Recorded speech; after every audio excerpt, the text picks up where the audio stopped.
नमस्कार दोस्तों, मैं मुकेश कुमार एक बार फिर आप लोगों को स्वागत करता हूं। दोस्तों, इससे पिछले क्लास में अनुवांशिकी के बारे में पढ़े थे और उसी का एक दूसरा पार्ट है जिसमें हमें देखना है प्रभाविता एवं अप्रभाविता के नियम। दोस्तों, मेंडल ने अपने एक संकर क्रॉस और दुई संकर क्रॉस के आधार पर यह बताया कि जो लक्षण दिखाई दे तुरंत उसे प्रभाविता कहते हैं, और जो छुप जाता है फिर दूसरे पीढ़ी या तीसरे पीढ़ी में जो लक्षण दिखाई देता है उसे अप्रभाविता कहते हैं। जैसे एक एग्जाम्पल लेते हैं, अमिताभ बच्चन का नाम आप लोग जानते ही होंगे। अमिताभ बच्चन काफ़ी लंबे कद के हैं।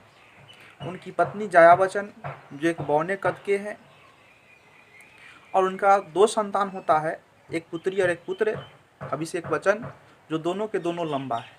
इसका मतलब ये नहीं कि उसका बौना वाला गुण छिप गया है, क्योंकि जया बच्चन जो बौना है उनका गुण अभी छिपा नहीं है। हो सकता है कि आने वाला अगला पीढ़ी में वह गुण फिर से आ सकता है।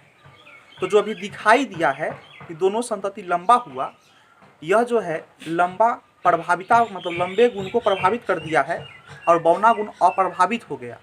और इसे तीसरा पीढ़ी में, चौथा पीढ़ी में अगर गुण आ जाएगा वो अप्रभावित कहलाएगा। प्रभाविता का परिभाषा देते हैं।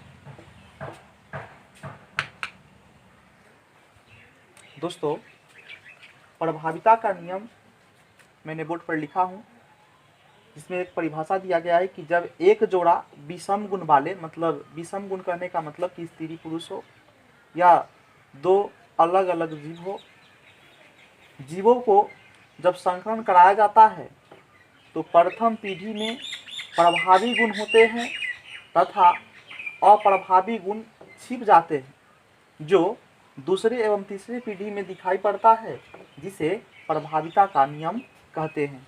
कई बार एग्जाम में ये क्वेश्चन बहुत इंपॉर्टेंट हो जाता है, क्योंकि हमेशा ये क्वेश्चन पूछा जाता है कि मेंडल के प्रभाविता का नियम क्या है।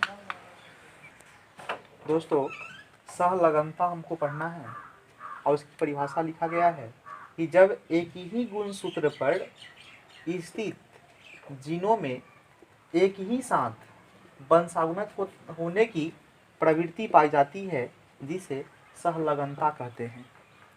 जब इन सभी बातों को अध्ययन करते हैं, सब लिखने क्रम में थोड़ा सा हो जाता है इम्पोर्टेंट, लेकिन जब इसको हम आगे बढ़ते हैं तो गुणसूत्र की बात आती है। दोस्तों, गुणसूत्र हमेशा जोड़ा में होता है। जैसे पढ़े होंगे कि मानव का गुणसूत्र 23 जोड़ा मतलब 46 होता है। दुनिया में कोई भी गुणसूत्र हो तो हमेशा जोड़ा में ही होता है, जिसे युग्मक कहा जाता है। कभी कभी आपको एग्जाम में फंसा देने के लिए जो एग्जामिनर होते हैं वो अपने सवाल को थोड़ा सा टेढ़ा कर देते हैं। जैसे हमने कहा कि मानव में गुणसूत्र की संख्या कितना होता है, तो 46।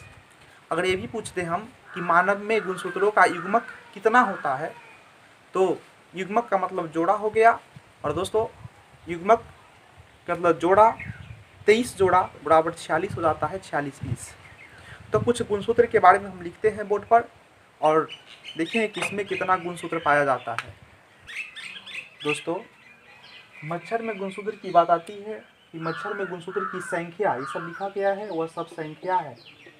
कभी जोड़ा में भी पूछता है तो ये संख्या हम लिखे हैं। मच्छर में गुणसूत्रों की संख्या 6 होता है, मक्खी में गुणसूत्रों की संख्या 12 होता है, मटर में गुणसूत्रों की संख्या 14 होता है, प्याज में गुणसूत्रों की संख्या 16 होता है, मक्का में गुणसूत्रों की संख्या 20 होता है, टमाटर में गुणसूत्रों की संख्या 24 होता है, मेढक में गुणसूत्रों की संख्या 26 होता है, चूहा में गुणसूत्रों की संख्या 40 होता है, खरगोश में 44 होता है और मनुष्य में 46 होता है।